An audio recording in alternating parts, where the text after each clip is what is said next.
வணக்கம். தமிழகத்தின் முன்னாள் முதலமைச்சராக இருந்த திரு எடப்பாடி பழனிசாமி அவர்களுக்கான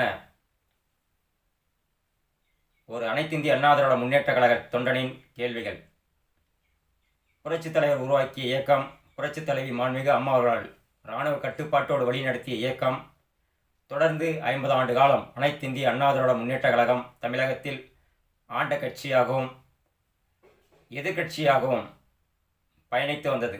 தாங்கள் எப்பொழுது 2017இல் அனைத்திந்திய அண்ணா திராவிட முன்னேற்ற கழகத்தில் முதலமைச்சர் ஆனீர்களோ, 2017 முதல் நடந்து முடிந்த பாராளுமன்ற தேர்தல் 2024 வரை விக்கிரவாண்டி இடைத்தேர்தல் உட்பட 11 தேர்தலில் படு தோல்வியை சந்தித்தது மட்டுமல்ல, இந்த அனைத்திந்திய அண்ணா திராவிட முன்னேற்ற கழகத்தினுடைய வரலாற்றையும் மாற்றிவிட்டீர்கள். அனைத்திந்திய அண்ணா திராவிட முன்னேற்ற கழக தொண்டர்களை மன வேதனைக்கும் சோதனைக்கும் ஆளாக்கியிருக்கிறீர்கள். ஒரு தேர்தல் 2 தேர்தல் என்றால் பரவாயில்லை, கிட்டத்தட்ட 10 தேர்தலில் மிக மோசமான தோல்வியை நீங்கள் தந்திருக்கிறீர்கள். தங்களிடமுள்ள பணபலத்தை வைத்துதான் ஒரு இடத்திற்கு செல்கிறீர்கள். மக்கள் உங்களுக்கு வரவேற்பை தருகின்ற சூழலையும் நீங்கள் தான் செயற்கையாக உருவாக்கி தருகிறீர்கள். ஒரு உண்மையான தலைவர் என்றால் மக்கள் அவர்களாகவே ஆரவாரத்துடன் வரவேற்க வேண்டும். ஆனால் இன்று உங்கள் தலைமையில் உள்ள அனைத்திந்திய அண்ணா திராவிட முன்னேற்ற கழகத்திற்கு மிகப்பெரிய சோதனையான காலகட்டம். நீங்கள் செல்லக்கூடிய இடங்களில் கிட்டத்தட்ட 80% மேல் உங்களை வரவேற்க அனைத்திந்திய அண்ணா திராவிட முன்னேற்ற கழக தொண்டர்கள் யாரும் தயாராக இல்லை என்பதுதான் இன்றைய கள நிலவரம். அது மட்டுமல்ல, ஒரு தலைவன் எப்படி இருக்க வேண்டும், அவருடைய தலைமை எப்படி இருக்க வேண்டும் என்பது அனுபவம், அறிவு, ஆளுமை இவைகளெல்லாம் கொண்டதுதான் தலைவருக்கு உண்டான தகுதியை மக்கள் நிர்ணயம் செய்கிறார்கள். நீங்கள் சந்தித்த 10 தேர்தலில் மிகப்பெரிய தோல்வியை கண்ட பிறகும் இந்த இயக்கத்தை விடாப்பிடியாக பிடித்து கொண்டு கழகத்தை சிதைக்கும் நோக்கில் நடந்து கொண்டிருக்கின்றீர்கள். ஆளும் திமுக அரசு 2026இல் ஆட்சியை எப்படி பிடிக்க வேண்டும், அதற்குண்டான வியூகங்களை வகுத்து கொண்டிருக்கிறார்கள். அவர்களுக்குண்டான ஒற்றுமையை பலப்படுத்தி கொண்டிருக்கிறார்கள். அவர்களுக்குண்டான கூட்டணியை தொடர்ந்து தக்க வைத்து வருகிறார்கள். உங்களுடைய தலைமையை தமிழகத்தில் உள்ள எந்த அரசியல் இயக்கமும் ஏற்றுக்கொள்ள தயாராக இல்லை. இப்படியே வழிநடத்தி இந்த இயக்கத்தை என்ன செய்யலாம் என்று நினைத்து கொண்டிருக்கிறீர்கள்? சொல்லுங்கள் பார்க்கலாம். ஒரு தலைவனுக்கு உண்டான தகுதியை தங்களிடம் முழுவதும் இல்லாமல் போய்விட்டது.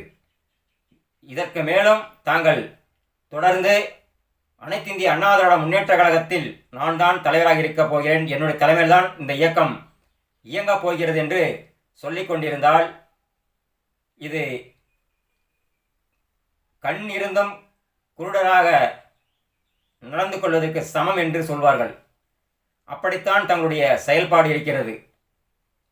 இந்த இயக்கத்தில் உள்ள ஒவ்வொரு புரட்சித் தலைவருடைய தொண்டனும் என்ன நினைக்கிறான், அவருடைய எண்ணம் என்ன என்பதே தெரியாமல் இந்த இயக்கத்தை அழித்து கொண்டிருக்கின்றீர்கள்.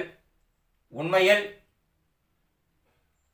நீங்கள் ஒரு சிறந்த அனைத்திந்திய அண்ணா திராவிட முன்னேற்ற கழக தொண்டனாக இருக்க விரும்பினால் ஒற்றுமைக்கான வழியை கையாளுங்கள்.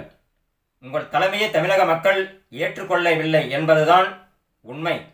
அதை புரியாமல் உங்களை யாரோ உசுப்பேத்துகிறார்கள்.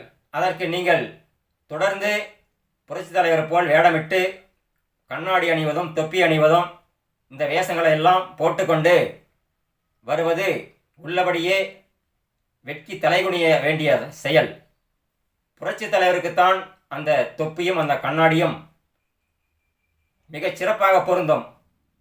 ஆனால் தாங்கள் ஒரு போலியான முகபாவத்தை வைத்துக்கொண்டு இந்த இயக்கத்தை வழிநடத்துகிறீர்கள் என்றால் அது வேதனைக்குரிய செயல். தங்களுடைய மனதில் மாற்றங்கள் வர வேண்டும். தமிழகத்தில் இருக்கக்கூடிய அனைத்து தரப்பு மக்களும் எடப்பாடி பழனிசாமி ஏன் இப்படி நடந்து கொள்கிறார், எதற்காக இந்த இயக்கத்தை ஒற்றுமைப்படுத்தாமல் இப்படி பிரிவினையோடு செயல்பட்டு கொண்டிருக்கிறார் என்று தான் கேள்வி கேட்கிறார்கள். மாற்று இயக்கத்தில் இருக்கக்கூடியவர்கள் கூட எடப்பாடி பழனிசாமியுடைய செயல் உண்மையிலேயே வருத்தத்தக்கது, கண்டிக்கத்தக்கது என்று தான் சொல்கிறார்கள். உன்னோடு இருக்கக்கூடிய அந்த முன்னாள் அமைச்சர்களை தான் கேட்க வேண்டும். முதல் கேள்வி, அவர்களெல்லாம் புரட்சி தலைவருடைய காலத்தில் இருந்து வந்தவர்களா இல்லை அம்மாவுடைய காலத்தில் இருந்து வந்தவர்களா என்று கேட்டால் இன்றைக்கு புரியாத விடையாகத்தான் இருக்கிறது. ஒரு இயக்கத்தில் எல்லோரும் வளர்ந்து விட்ட பிறகு இந்த இயக்கம் தொடர்ந்து சிதைந்து கொண்டிருப்பதை பார்த்து கழகத்தை நல்வழிப்படுத்துவதற்கு முயற்சி செய்யாமல் செங்கோட்டையன், எஸ்பி வேலுமணி, தங்கமணி என பல மூத்த அமைச்சர்கள் இருக்கிறார்கள். இவர்களெல்லாம் தொடர்ந்து வேடிக்கை பார்ப்பது வேதனைக்குரிய செயல், கண்டிக்கத்தக்க செயல். தமிழகத்தில் அனைத்து இந்திய அண்ணா திராவிட முன்னேற்ற கழக ஆட்சி செய்ய வேண்டும் என்பது தமிழக மக்களின் பேர் ஆவா. ஆனால் நீங்கள் என்ன செய்ய விரும்புகிறீர்கள்? எடப்பாடி பழனிசாமி என்கிற நபர் தன்னுடைய சுயநலத்திற்காக திமுகவிடம் இந்த இயக்கத்தை அடக வைத்துவிட்டு இந்த இயக்கத்தை சிதைத்து கொண்டிருக்கிறாள். இந்த இயக்கத்தில் உள்ளவரெல்லாம் பல்வேறு கட்சிகளுக்கு செல்ல இவரே பாதை அமைத்துக் கொண்டிருக்கிறார் என்றுதான் எல்லோராலும் பேசப்படுகிறது என்று. இதையெல்லாம் கருத்தில் கொண்டு எடப்பாடி பழனிசாமி ஆகிய நீங்கள் கழகத்தை ஒற்றுமைப்படுத்த வழி தேடுங்கள். இந்த இயக்கத்தை வழிநடத்த தெரியவில்லை என்றால் ஒதுங்கிக் கொள்ளுங்கள். இந்த இயக்கத்தில் இருக்கக்கூடிய ஒவ்வொரு தொண்டனும் அனைத்து இந்திய அண்ணா திராவிட முன்னேற்ற கழகம் ஆட்சியில் இருக்க வேண்டும் என்று வேண்டி விரும்பி கேட்டுக்கொண்டிருக்கிறார்கள்.